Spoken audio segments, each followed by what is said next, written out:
it's just you. For a minute there, you had me going. Sorry about that, but the producers told me I'd look best wearing a suit. So you wore a gorilla suit? There's another kind? Oh, hi there. I'm Bob Burns. And I'm Ashley Austin. And I'm hot. Excuse me while I slip into something a bit more comfortable. While Bob sheds about 45 pounds of hair in latex, why don't you pull up a tire, grab a banana, and relax as Hollywood goes ape. The moon is bright above. Oh, what a night for love. And as I hold you near, I whisper in your ear. I go ape every time I see you smile. I'm a ding-dong gorilla, carry on caveman style. I'm gonna bop you on the head and love you all the while. Well, I'm a monkey's uncle who's a cousin to a chimpanzee. Like I was reeling, rocking, howling from a coconut tree. Honey, can't you see you bring out the monkey business in me? Ting-tong, I'm related to old King Kong. Honey, won't you say you're mine? Well, a hunky-dunky monkey shine. When you hold my hand, I'm a prehistoric man. I go ape. Like a barrel of monkeys on an abba-dabba honeymoon. I go squealing, screeching, howling like a big baboon. Honey, I'll explode if you don't come and kiss me soon.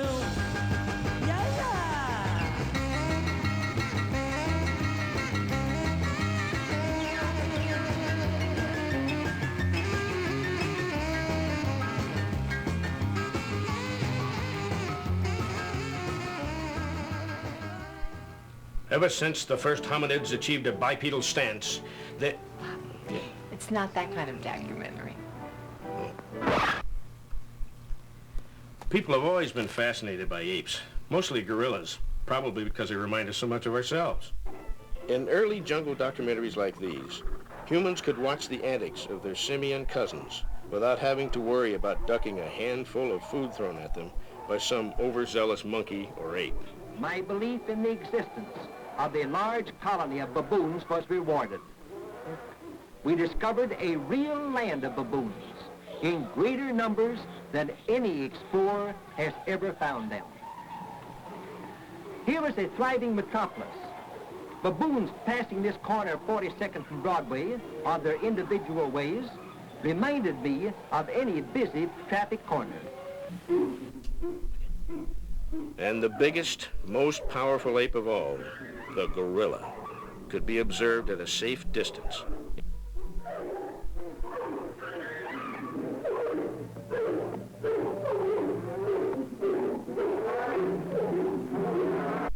In fact, some gorillas were so popular that they became simian superstars.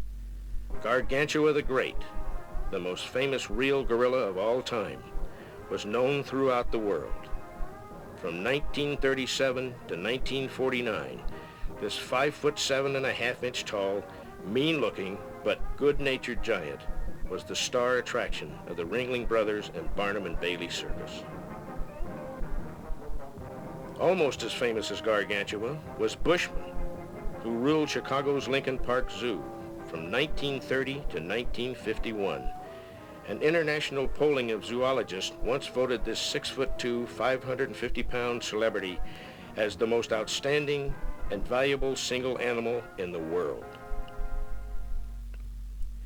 Yes, apes, or people masquerading as apes, have been featured in all the popular media, including nightclub acts and live spook shows. Out of the depths of darkness rises Garganta, the true king of monsters. He's on his way alive, in person, to scare the yell out of you. Garganta on the stage in Dr. Siltini's giant triple Scream Show. for the first time on any stage. There have been mechanical apes like this King Kong wannabe from the world of 1,000,000 years ago. Messmore and Damon's popular attraction at the 1933-34 Chicago World's Fair.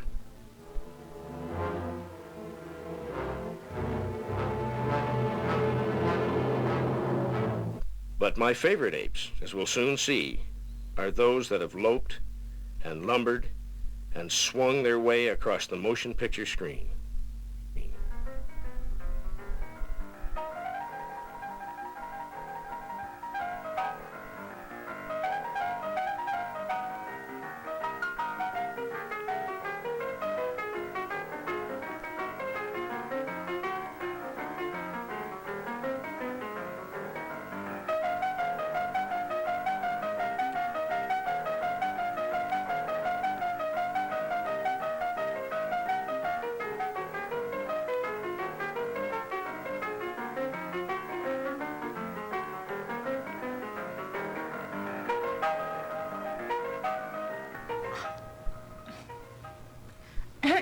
Oh, that's better. Yes, there were a lot of apes and ape-like creatures on the silent movie screen. The year 1918 saw the release of the first movie based on Edgar Rice Burroughs' popular pulp fiction hero, Tarzan the Ape Man, an English lord raised in the African jungle by a tribe of so-called great apes. 10-year-old Gordon Griffith played the young Tarzan.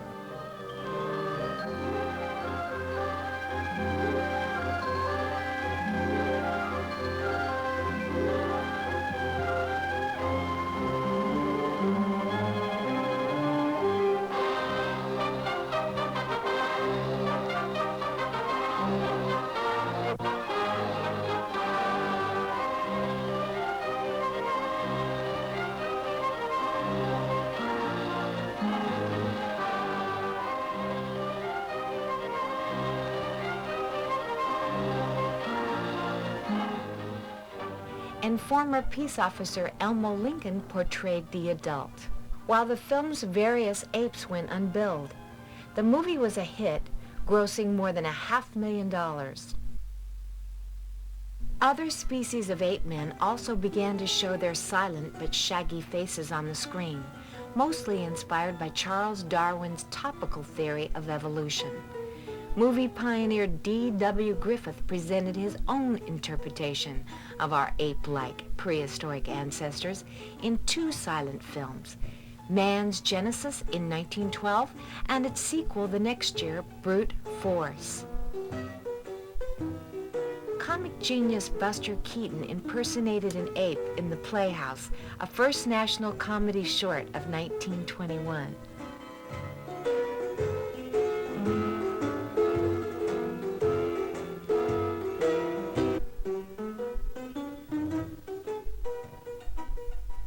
And the man of 1,000 faces, Lon Chaney, created this role of a man-turned-ape-man through the transplantation of an ape's vital organs in the 1922 Goldwyn film, A Blind Bargain. A real chimp played a hairy harem guard in the 1924 fantasy, The Thief of Baghdad.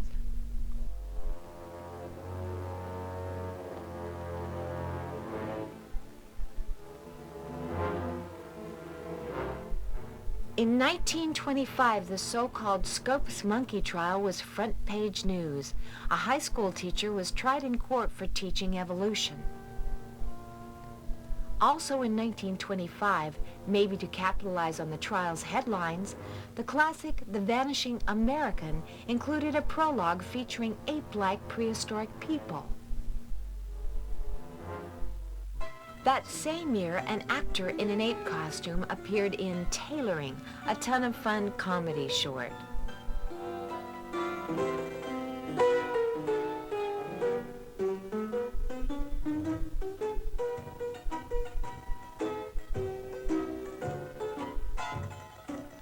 Also that year, wrestler Bull Montana, who'd already played an ape man 5 years earlier in the film Go and Get It, played the missing link in the classic movie The Lost World.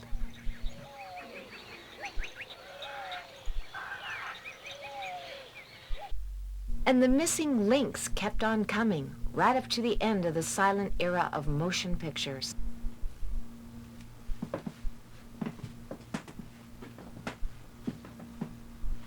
You're sure this is the lair of King Kong? I mean, the real King Kong? Trust me. There.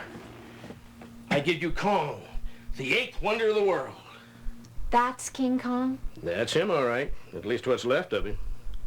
But I thought King Kong was supposed to be about 40 feet tall. Well, he was, thanks to special effects pioneer Willis O'Brien and a process called stop motion animation.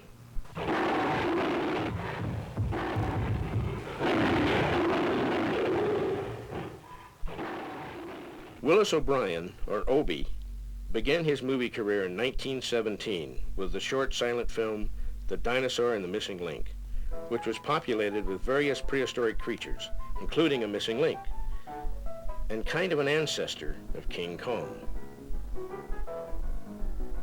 Stop motion technique using models, which are built over a metal skeleton with joints which are made to hold their position, is done by photographing the model with barely changing increments of movement from frame to frame.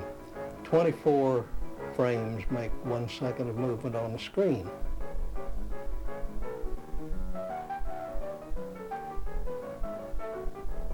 Therefore, if it takes 1 second for my hand to do this, to animate that on the screen, you would have to put this hand in 24 positions, photograph it each time. Then when it's seen on the screen, it seems to move on its own.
In 1931, O'Brien, working with sculptor Marcel Delgado, created these test scenes involving apes and dinosaurs for Creation, an RKO movie that was never finished.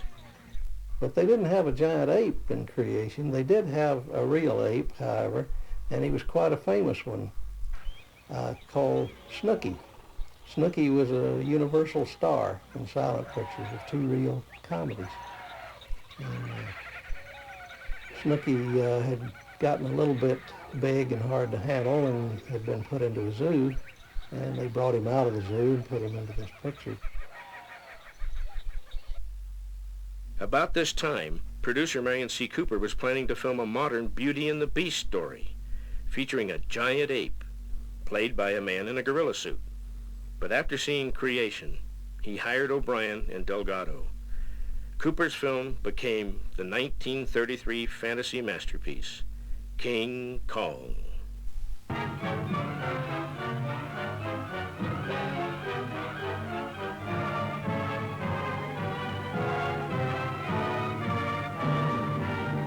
millionaires, boys. I'll share it with all of you. Why, in a few months it'll be up in lights on Broadway. Kong, the eighth wonder of the world!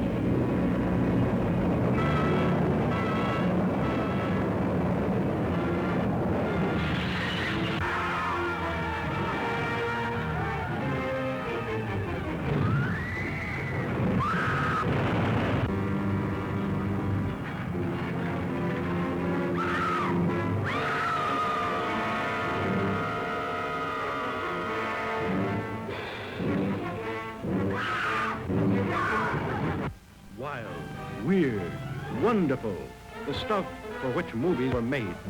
Adventure, to make you wonder if it's true, while your eyes convince you that it is. Truly, the thrill of thrills. Don't miss it this time.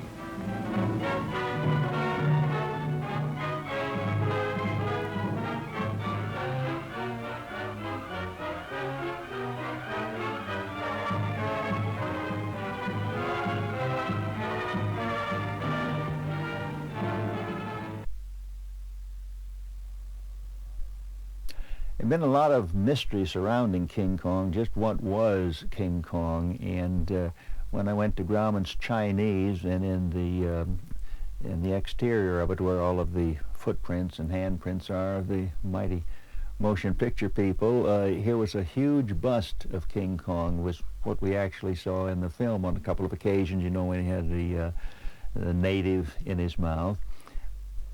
It was a short-lived process, because I believe it was called Magnavision, and I think the first time it was used was in one of the climactic scenes of Hell's Angels when the Zeppelins were over the city, and the screen opened up sideways and topwise, and in memory it became more gigantic than even the CinemaScope or any of the widescreen processes of today.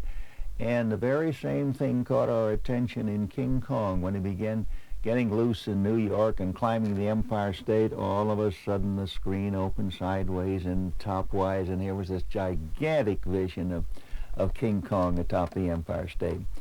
Well, they had a prologue, live singing and dancing on the stage for King Kong, and then on came the film. And I think almost immediately the Max Steiner music, you know, went right in one ear and stayed there.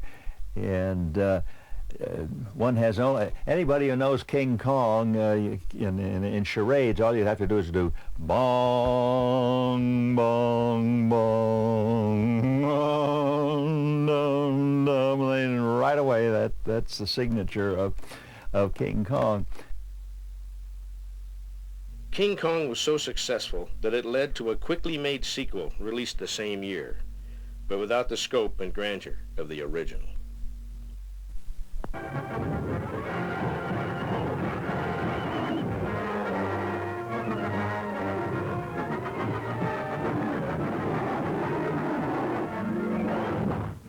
I'm just another trouble.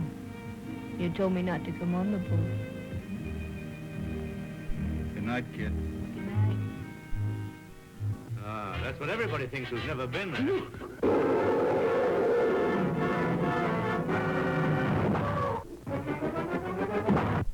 Skipper, believe it or not, there's a little Kong. What? A little How little?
But the RKO team of Cooper, Delgado, and O'Brien wasn't finished yet with its Apes of Wrath. In 1946, they started work on what was then called Mr. Joseph Young of Africa. Working with O'Brien at this time was fan and protege Ray Harryhausen. Well, King Kong, of course, was the stimulus of my whole career. But when I walked into the Grauman's Chinese Theater and saw all this display, they had the bust, the giant bust of King Kong, which was operable, and they had pink flamingos strutting around the base of the bust, and a jungle setting all there. Of course, Grauman put on this a very extravagant stage show where they had natives, jungles, and acrobats all in a jungle setting to give the atmosphere before the picture started. And all that, I suppose, builds up to making the parting of the curtain, so to speak, a most impressive thing. And so Kong really opened up many different avenues of interest to me that I didn't have before. The whole structure, the whole atmosphere, the whole feeling that happened to be on that day that left an impression I couldn't forget. The film was released in 1949 as Mighty Joe Young. It was the first gorilla movie ever to win an Academy Award for special effects.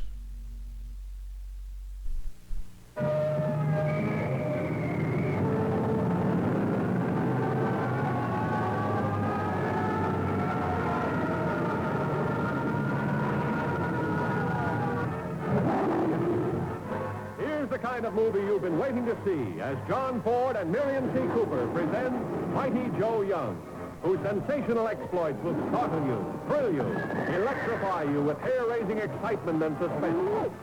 See Mighty Joe Young as he savagely resists capture in his native Africa. See the most fantastic relationship between beast and beauty, a mere girl mastering a primitive giant. See Mighty Joe Young, enraged by Hollywood pranksters, destroy Filmland's swankiest nightclub on a fabulous Sunset Strip.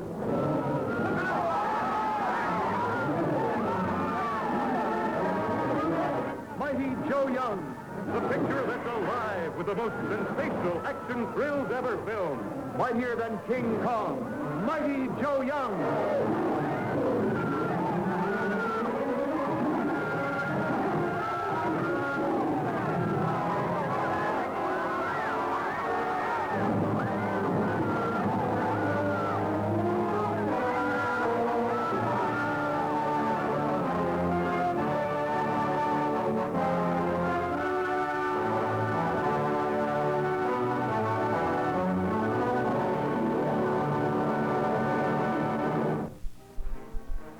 Over 60 years old, Kong has become a household word. His image adapted to everything from model kits to comic books. He's also been the subject for amateur movies like these made decades ago by Don Bluth.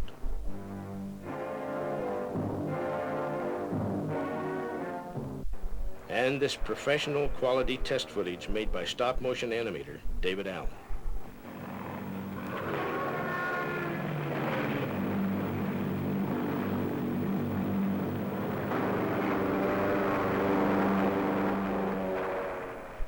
Long live the king. May he reign forever.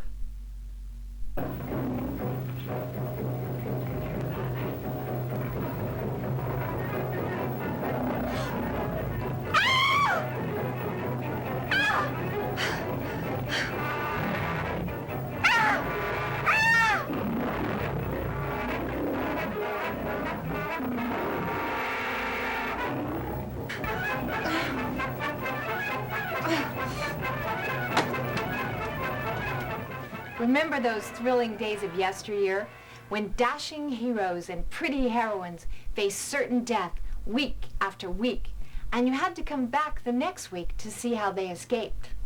Those were the days of the movie serials or chapter plays. The King of the Congo, a mascot serial of 1929 starring a pre-Frankenstein Boris Karloff, featured the shaggy king of the title, who stalked an ancient jungle temple for 10 episodes.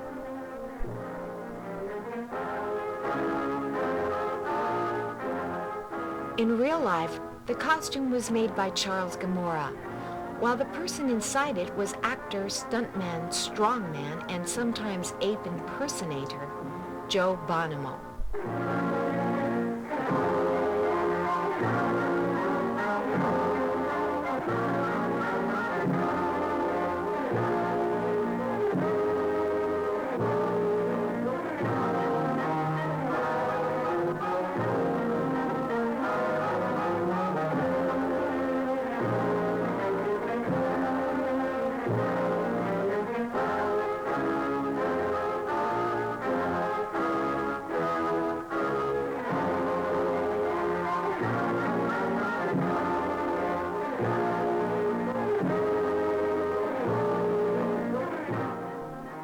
In the end, the hairy king was exposed as a very human character wearing a gorilla suit.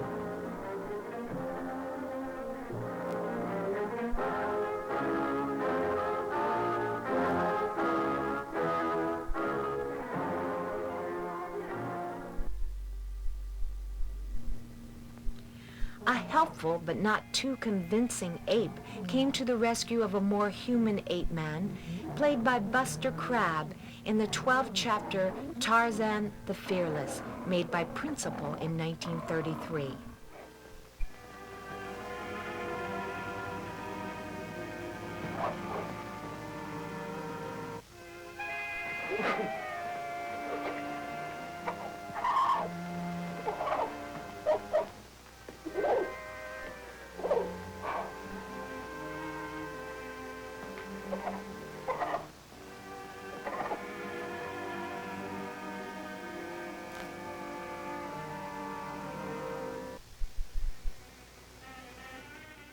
One of the most menacing of all the serial gorillas haunted the buried city of Kaymore in The Lost Jungle, a 12-chapter mascot serial made in 1934, starring the world's greatest animal trainer, Clyde Beatty.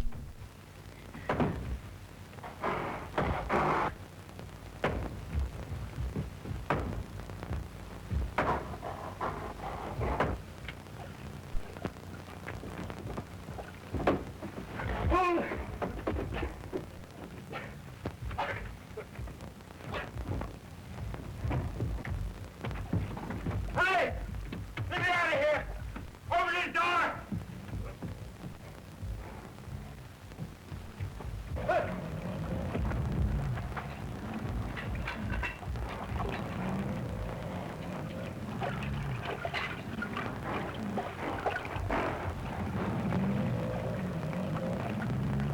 As if stalking gorillas weren't enough to worry about in the buried city. I don't blame you for not risking it. I wouldn't have jumped either if I'd seen them first. Go ahead, make yourself comfortable. I can stay here as long as you can.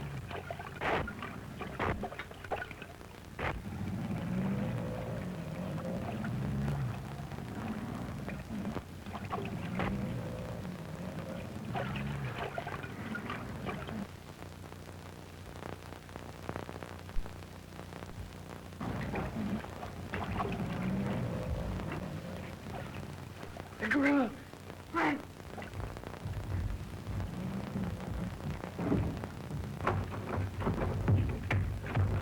It's locked! We're trapped!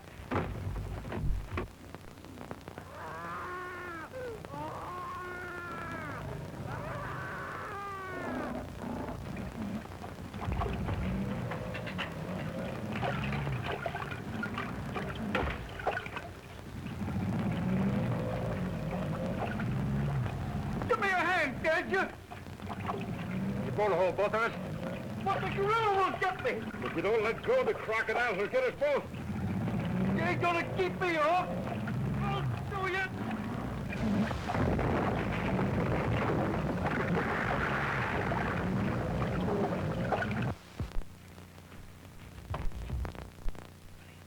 And when Clyde Beatty's animal tamer skills failed to tame this savage beast, he resorted to the more direct approach.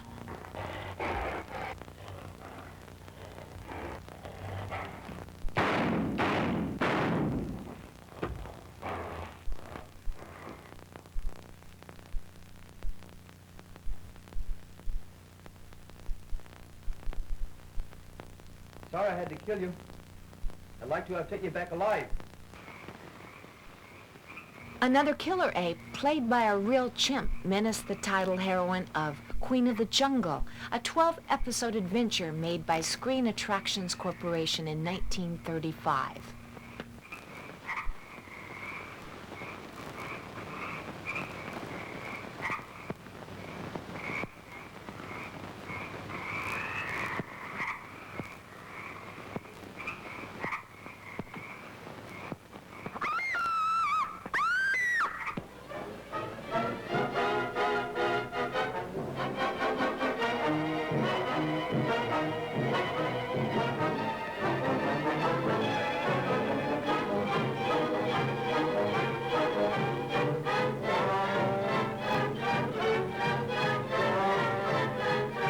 As long as there were serials, actors playing apes, like Ray Corrigan and Steve Calvert, were guaranteed a job.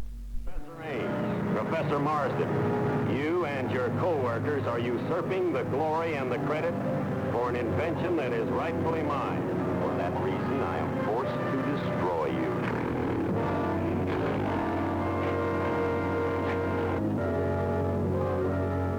They got the control unit, too.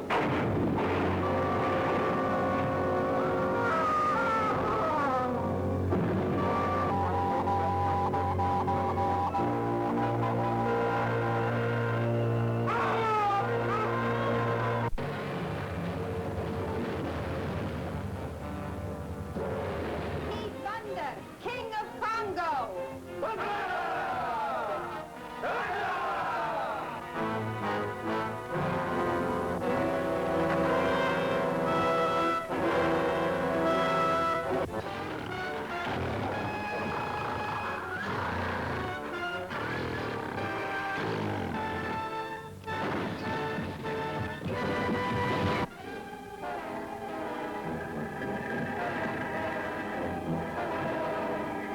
Episodes of blood-freezing action. See the Panther Girl of the Congo. I still insist that the rumor murderer, whose voice I heard with my own ears, spoke French. And you understand French? Nine, but I know French when I hear it. Well, I am French, and we. The voice that I heard was speaking in Italian. None you understand Italian. It was Italian. French. Italian. French. Italian. French. Thousand Island. In Edgar Allan Poe's story, The Murders in the Rue Morgue, the murdering foreigner was an ape, and the actor who played it twice was Charles Gamora. Born in the Philippines in 1903, Gamora was one of the first movie performers to have his own gorilla suit, and to make his living primarily by playing apes. Gamora was a rather small, agile man who seemed born to play anthropoid roles. In the early talkie, 7 Footprints to Satan, Gorilla Gamora was one of several menacing characters inhabiting a creepy house.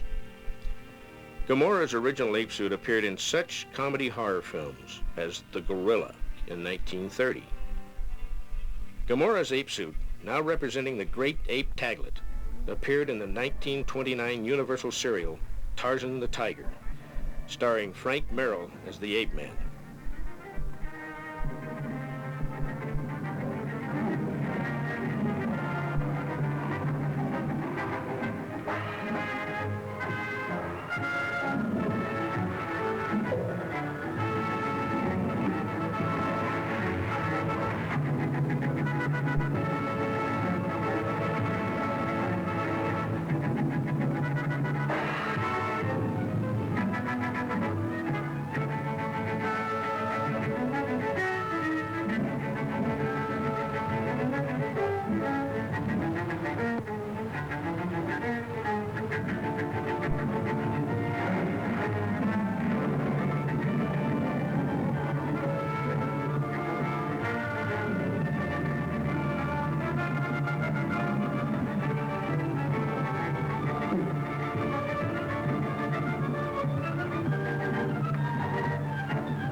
Because Tarzan had made a monkey out of him, Taglit came back for revenge, kidnapping Jane, the ape man's mate, played by Natalie Kingston.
course, Tarzan proved there was only one real Lord of the Jungle.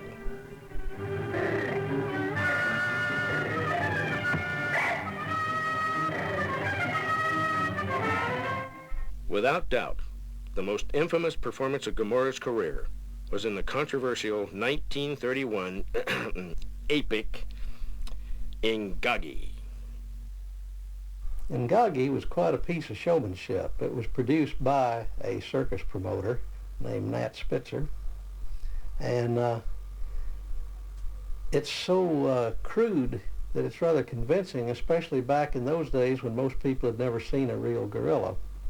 It represented an expedition and into a part of Africa that was generally unknown and supposedly so hot that the film suffered terribly from it. Now, the reason the film suffered so much is that they stole this stuff from an old documentary made in about, I believe, 1917 by a titled English lady who did an expedition to Africa.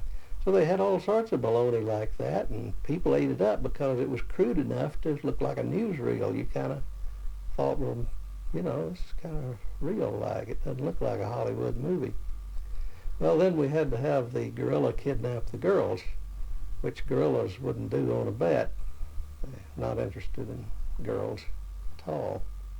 And they had Charlie Gamora in his one of his gorilla suits play one of the gorillas. They had some actual shots of real gorillas raising Cain, and then they bring in Charlie Gamora to carry off a scantily clad, almost unclad native girl. Unfortunately, when they previewed it in Hollywood, with a lot of actors present, they all recognized her as an extra that most of them had worked with at one time or another, which kind of blasted that out of the water. Like Kong, the name Ingagi became a household word during the 1930s, inspiring a lot of hairy imitators, like this 1937 film originally called Forbidden Adventure in Angkor.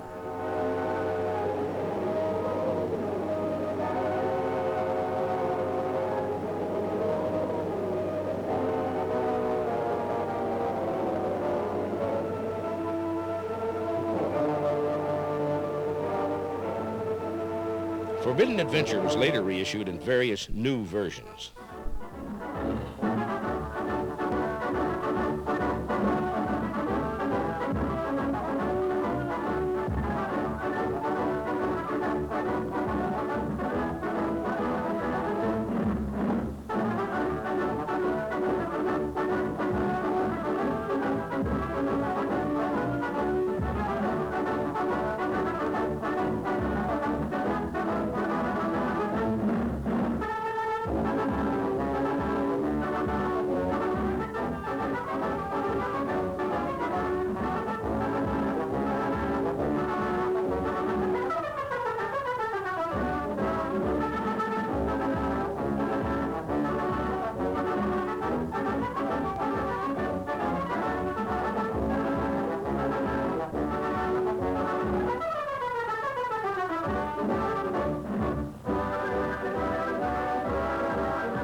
The film even inspired Son of Ingagi, a 1940 movie with an all-black cast, but having no connection with the original.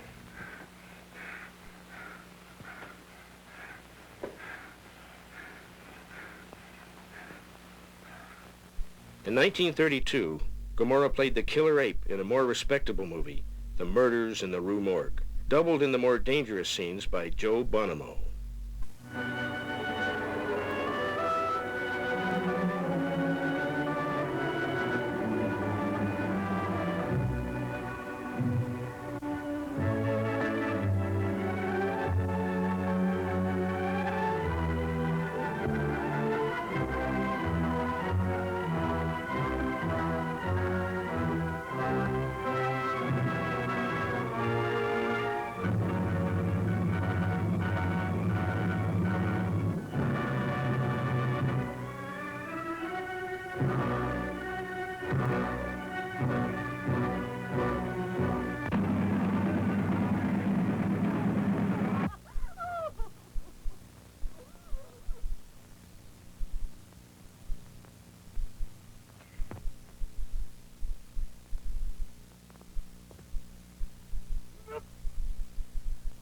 Dr. Miracle in the Rue Morgue is guilty of 4 murders so far this week, and by now perhaps a 5th.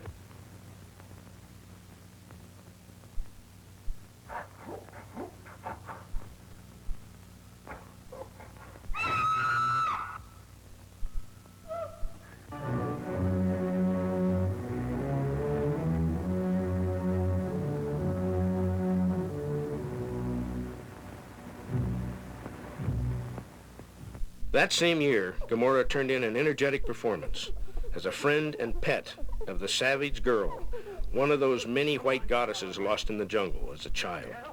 This one was played by Rochelle Hudson.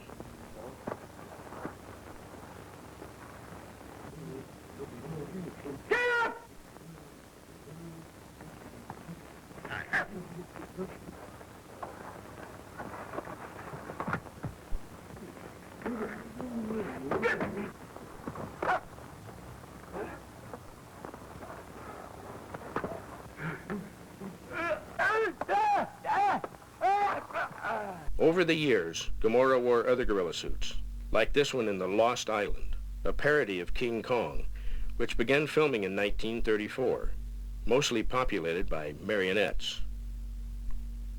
Like most other ape actors, Gomorrah continued to revise his suits.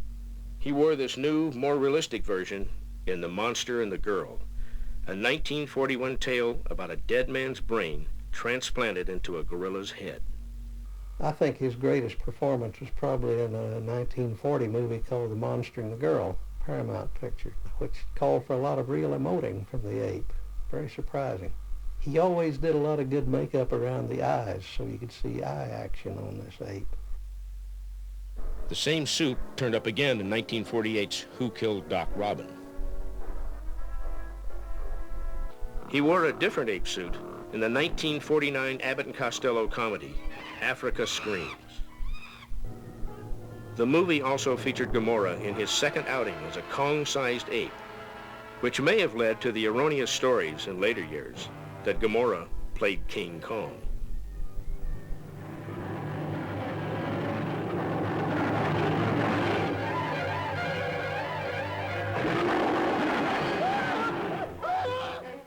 By the 1950s, Gomorrah's health prevented him from doing roles that were too physical. Though he did design, build, and play the Martian in the 1953 George Powell classic, The War of the Worlds. And he designed and sculpted the monsters for the films Curse of the Faceless Man and The Colossus of New York. Gomorrah's last and most realistic gorilla suit appeared in the 1954 3D remake of one of his earlier films, Phantom of the Rue Morgue, though in most scenes it was worn by a stuntman. For added authenticity, he used water bladders under the chest to simulate living tissue.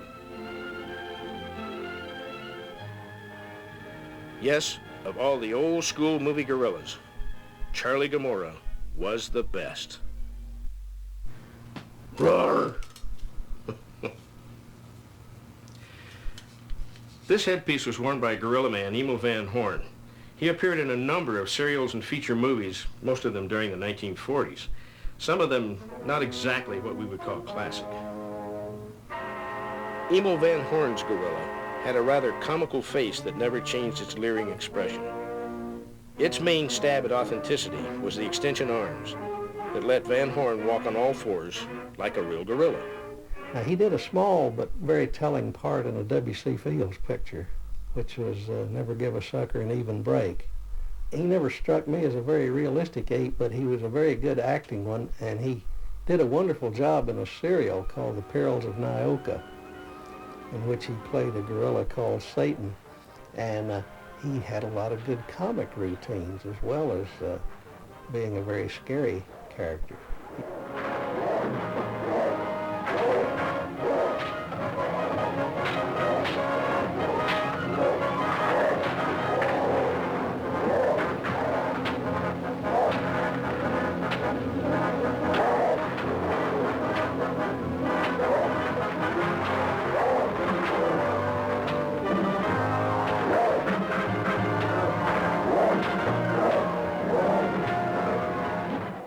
In 1943, Van Horn snared a major role in a minor production, The Ape Man, a monogram poverty roll thriller starring former Count Dracula, Bela Lugosi.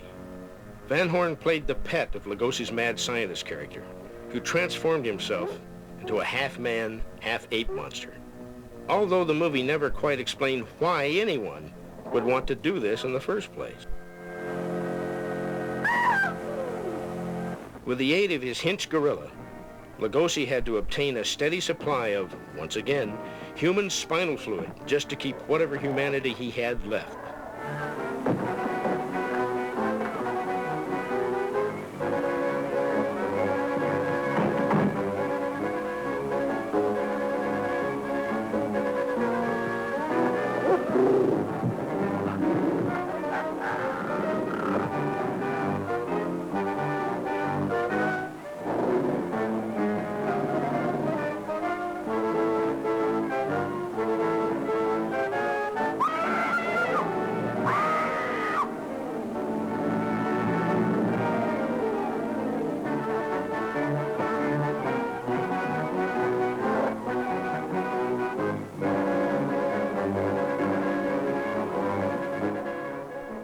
As with most such working arrangements, the ape finally decided to strike against his ape-man master.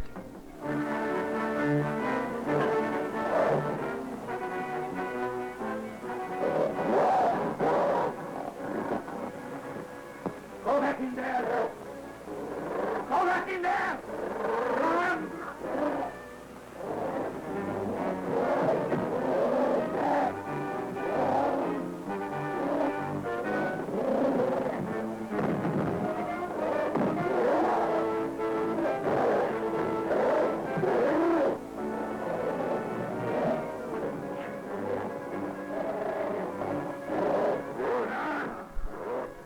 The following year, Lugosi, but not Van Horn, was back in The Return of the Ape Man. But the similarities of this monogram quickie were in name only. The Ape Man was actually a prehistoric caveman found frozen in a block of ice and revived, with the usual result.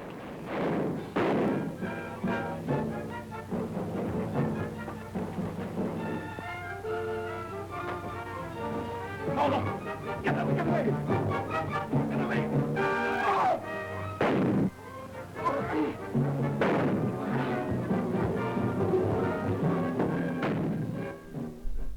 Unlike other gorilla impersonators, Van Horn never revised or improved his costume. He ended his career portraying the same character in a nightclub act in Europe, loping and snarling as he had back in the 1940s. And don't lope away just yet, because we'll be right back with more knuckle-dragging monkey shines in part 2 of Hollywood Goes Ape. Ow, that smarts.